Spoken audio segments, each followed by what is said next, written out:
Teman-teman, perkembangan peradaban manusia hingga saat ini tidak terlepas dari penemuan magnet, mulai dari speaker, telepon, televisi, bel rumah, dan berbagai peralatan yang biasa kita gunakan dalam kehidupan sehari-hari memanfaatkan magnet sebagai komponen utamanya. Akan tetapi, tahukah teman-teman apa itu magnet? Dari manakah magnet itu berasal? Dan dapatkah kita membuat magnet?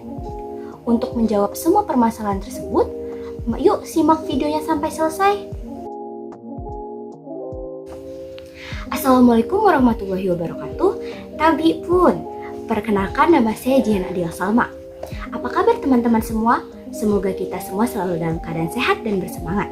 Pada hari ini, kita akan mempelajari materi tentang kemagnetan dan pemanfaatannya.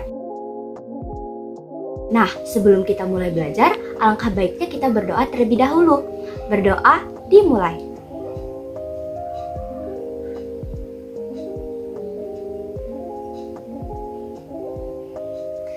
Berdoa selesai. Teman-teman, kata magnet berasal dari bahasa Yunani yaitu magnetis litos yang berarti batu magnesian. Magnesia sendiri adalah nama sebuah wilayah di Yunani pada masa lalu dan kini bernama Manisa. Di wilayah tersebut terkandung batu magnet yang ditemukan sejak zaman dahulu. Magnet terbuat dari logam seperti besi dan baja. Magnet sendiri memiliki berbagai bentuk dan dinamakan sesuai bentuknya.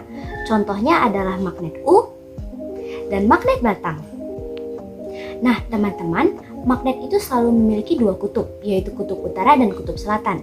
Di mana ketika kita mendekatkan dua kutub magnet yang sama, maka dua kutub itu akan tolak-menolak. Sedangkan ketika kita mendekatkan dua kutub magnet yang berbeda, maka dua kutub magnet ini akan saling tarik-menarik. Kutub-kutub ini selalu ada pada setiap magnet, walaupun magnet tersebut dipotong menjadi potongan magnet kecil. Teman-teman tahu nggak sih kekuatan magnet itu berasal dari mana? Lalu beda gaya magnet dengan gaya listrik apa ya? Mari kita mengingat kembali materi tentang gaya listrik. Gaya listrik berasal dari adanya interaksi antara muatan listrik, sedangkan gaya magnet berasal dari adanya interaksi antara kutub-kutub magnet yang ditimbulkan oleh gerakan muatan listrik pada benda. Untuk lebih jelasnya, yuk perhatikan gambar berikut ini.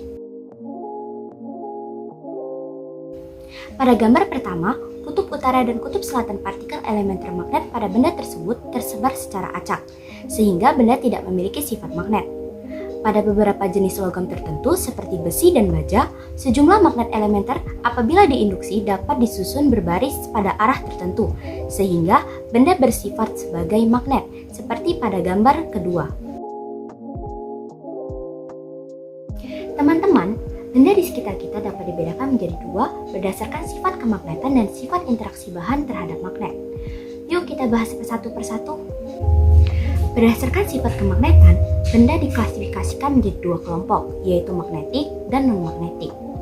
Benda magnetik adalah benda yang dapat ditarik magnet. Contohnya benda yang terbuat dari logam seperti tembaga, besi, dan baja, seperti jam tangan dan pisau. Benda non-magnetik adalah benda yang tidak dapat ditarik oleh magnet.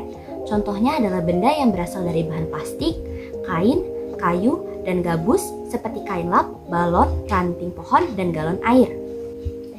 Berdasarkan sifat interaksi bahan terhadap magnet, benda diklasifikasikan menjadi tiga kelompok, yaitu ferromagnetik, paramagnetik, dan diamagnetik. Benda ferromagnetik adalah benda-benda yang dapat ditarik kuat oleh magnet, contohnya besi, baja, kobalt, dan nikel. Benda paramagnetik adalah benda-benda yang ditarik lemah oleh magnet, contohnya magnesium, molibdenum, dan litium. Sedangkan benda diamagnetik adalah benda-benda yang tidak dapat ditarik oleh magnet, contohnya perak, emas, tembaga, dan bismut. Teman-teman tahu nggak sih bahwa benda yang bukan magnet ternyata dapat bersifat selayaknya magnet juga loh? Tapi bagaimana caranya ya? Kita dapat membuat benda mempunyai sifat kemagnetan dengan tiga cara. Yuk simak baik-baik. Cara yang pertama adalah menggosok. Pertama-tama magnet digosokkan searah dengan benda yang bukan magnet. Nah, kira-kira boleh tidak ya jika magnetnya tidak kita gosokkan secara satu arah?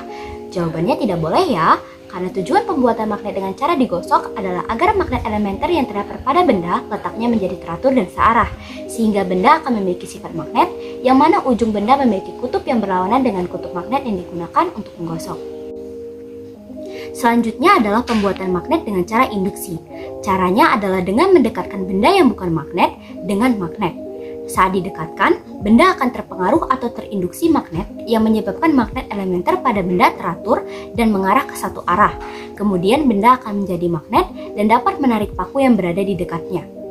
Ujung benda yang berdekatan dengan kutub magnet akan membentuk kutub yang selalu berlawanan. Apabila kutub selatan magnet berdekatan dengan ujung A benda, maka ujung A benda menjadi kutub utara dan ujung B benda menjadi kutub selatan. Begitupun sebaliknya. Cara yang terakhir adalah pembuatan magnet dengan cara elektromagnetik. Cara ini mengalirkan arus listrik DC atau arus searah. Magnet elementer pada benda akan terpengaruh aliran arus searah.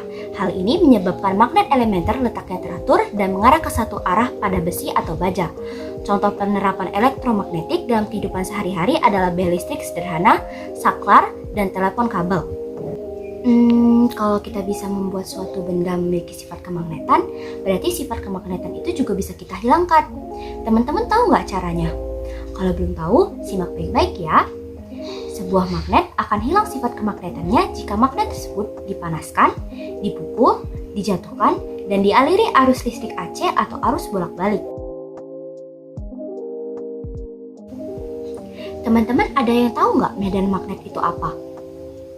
Medan magnet adalah daerah di sekitar magnet yang dapat mempengaruhi magnet atau benda feromagnetik. Agar lebih paham, yuk perhatikan gambar berikut ini. Pola-pola yang dibentuk oleh pasir besi pada gambar merupakan bentuk garis gaya magnet yang digunakan untuk menggambarkan medan magnet. Medan magnet terbesar terletak pada ujung-ujung kutub magnet. Hal ini ditunjukkan dengan banyaknya pasir medan magnet besi yang ditarik oleh ujung-ujung kutub magnet. Teman-teman, pernah nggak terlintas di pikiran kalian bahwa bumi itu adalah magnet raksasa?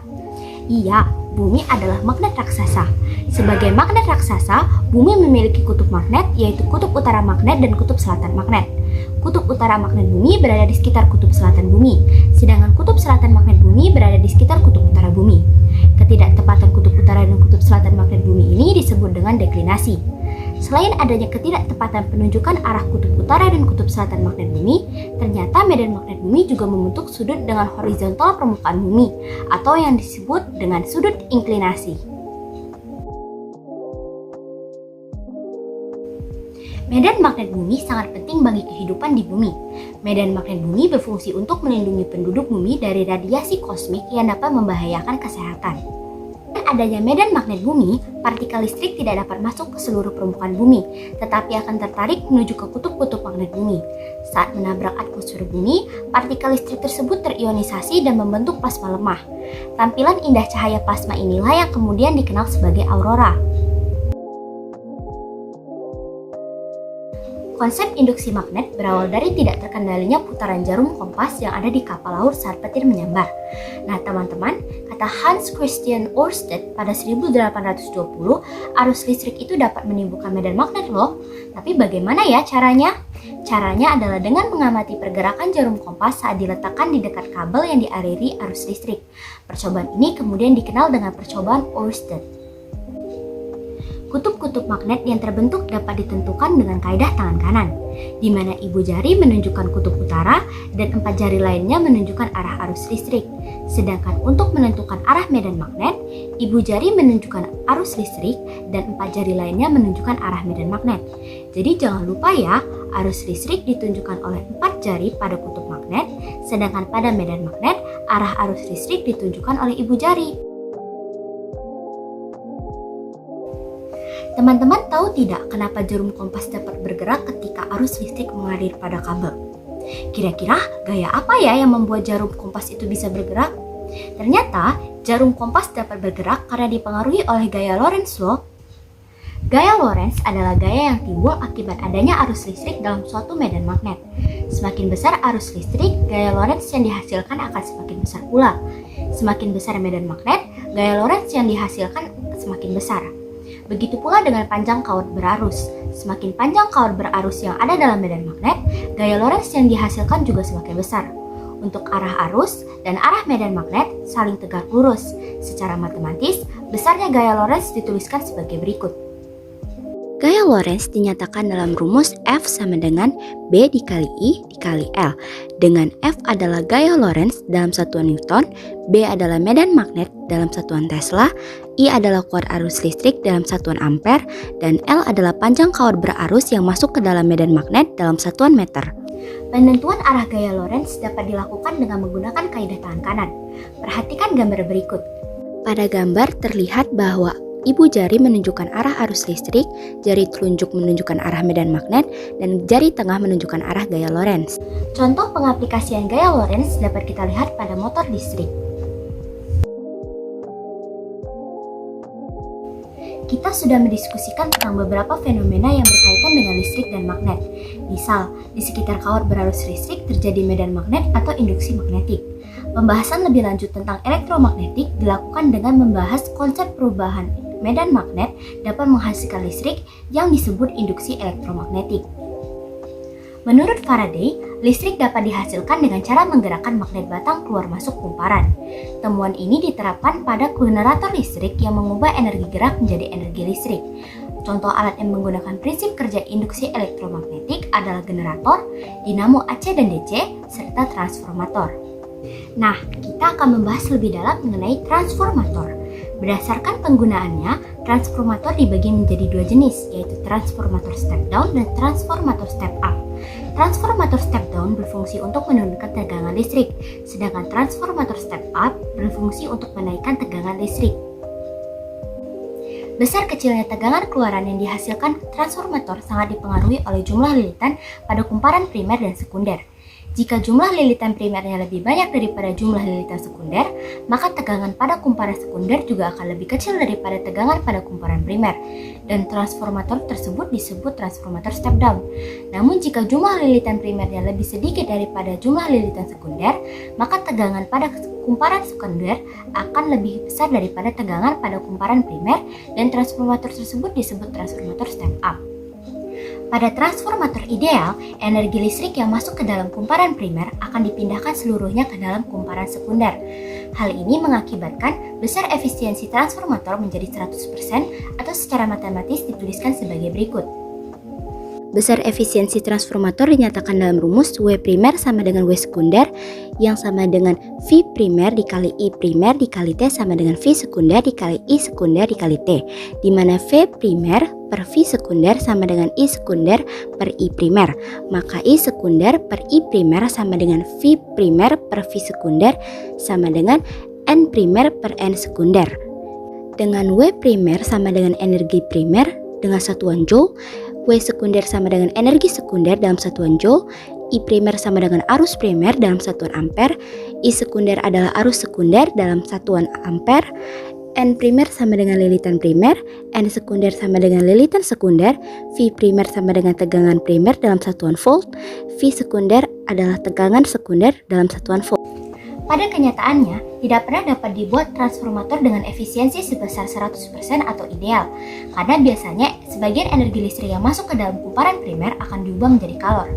Perubahan energi listrik menjadi kalor ini salah satunya disebabkan oleh adanya arus eddy pada inti besinya. Lebih lanjut tentang arus eddy akan kalian pelajari di SMA. Perhitungan efisiensi trafo yang tidak ideal tersebut dapat dilakukan dengan menggunakan rumus berikut. Perhitungan efisiensi trafo dinyatakan dalam rumus eta sama dengan P out per P in dikali 100%, atau eta sama dengan V sekunder dikali I sekunder per V primer dikali I primer dikali 100%. Dengan P out sama dengan daya listrik pada kumparan sekunder dalam satuan watt, dan P in adalah daya listrik pada kumparan primer dalam satuan watt. Prinsip kemagnetan diterapkan dalam teknologi MRI atau Magnetic Resonance Imaging, kereta maglev, dan pembangkit listrik tenaga nuklir atau PLTN. Nomor 1. Magnet berikut ini yang bekerja dengan memanfaatkan medan magnet bumi adalah A. Magnet U, B. Magnet jarum, C. Magnet batang, D. Magnet ladam. Jawabannya adalah B. Magnet jarum. Pembahasannya, magnet yang cara kerjanya memanfaatkan medan magnet bumi adalah magnet jarum. Hal ini dapat kita lihat pada kompas. Jarum kompas memiliki sumber magnet dan selalu tertarik oleh magnet yang ada di bagian utara dan selatan bumi. Nomor 2. Sebuah kawat tembaga sepanjang 10 meter dialiri arus listrik sebesar 5 mA. Jika kawat tembaga tersebut tegak lurus berada dalam medan magnet sebesar 8 Tesla, berapakah gaya Lorentz yang timbul? Dari soal dapat diketahui bahwa panjang kawat tembaga adalah 10 meter, besar arus listrik adalah 5 mA atau sama dengan 0,05 ampere, dan besar medan magnet adalah 8 Tesla. Dan ditanya gaya Lorentz. Jawabannya adalah pertama-tama, masukkan apa yang kita ketahui ke dalam rumus gaya Lorentz, yaitu F sama dengan B dikali I dikali L yang sama dengan 8 Tesla dikali 0,05 ampere dikali 10 meter yang akan menghasilkan 0,4 Newton. Jadi gaya Lorentz yang timbul adalah sebesar 0,4 Newton. Nah, teman-teman, apakah contoh soal tersebut sudah membantu teman-teman untuk lebih memahami materi kemagnetan dan pemanfaatannya? Jika sudah, silahkan teman-teman berlatih dengan mengerjakan soal berikut ini dengan waktu 1 menit. Jika gaya Lorentz yang ditimbulkan oleh kawat tembaga sepanjang 2 meter dan dialiri arus listrik sebesar 2 mA adalah 12 Newton, maka berapakah besar medan magnet yang melingkupi kawat tembaga tersebut? Jadi, kita telah mempelajari semua subbab yang ada di dalam materi kemagnetan dan pemanfaatannya. Melalui latihan soal yang telah teman-teman kerjakan tadi, dapat diketahui besar medan magnet yang melingkupi kawat tembaga adalah sebesar 3 kali 10 pangkat 3 Tesla. Tentu kalian sudah memahami bahwa dengan adanya kemagnetan ini, aktivitas sehari-hari yang kita lakukan menjadi lebih mudah dan lebih singkat. Dengan adanya fisika, kita bisa mengetahui bahwa banyak sekali contoh dari kemagnetan, khususnya yang ada di sekitar kita. Ternyata fisika sangat dekat dengan kehidupan kita ya, bukankah cukup mudah untuk memahaminya? Teman-teman, jangan lupa belajar dan baca bukunya ya. Terima kasih telah menyimak video ini sampai akhir. Semoga materi yang saya sampaikan bisa bermanfaat untuk kita semua. Sekian video pembelajaran kali ini, saya akhiri. Wassalamualaikum warahmatullahi wabarakatuh.